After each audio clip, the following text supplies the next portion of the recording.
வாசப்படியில் உங்க கணவனை அனுப்பி விட்டுட்டு மறுபடியும் திரும்பி தாழ் போட்டு வந்து அழுது இருக்கிறீங்கல்ல.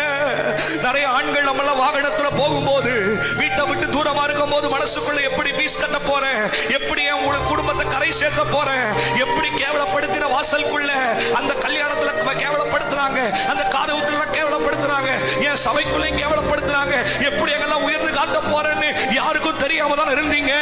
யாரும் கண்ணீரை பார்க்க கூடாதுன்னு பெட்ரூம்ல தாழ் போட்டீங்க. கிச்சன்ல யாரும் பார்க்க கூடாதுன்னு ஸ்கிரீனை மூடினீங்க. விசிலோட சத்தத்தோடு சேர்ந்து உங்க அழுகுறலும் கேட்டுச்சுல. பாத்ரூம் டேப்ப ஓபன் பண்ணிட்டு அழுதீங்கல்ல. சத்தத்தை யாரும் கேட்க கூடாது, தலகாணிய பொத்திட்டு அழுது இருக்கிறீங்கல்ல. வாங்கள இயேசு அறிந்தபடியா எல்லாரும் அறிந்த கட்டரான மேன்மை உள்ள காரியமாய் கர்த்தர் யாராவற்றையும் கொண்டு உன்னை வெளியே கொண்டு வர வைக்க முடியும்.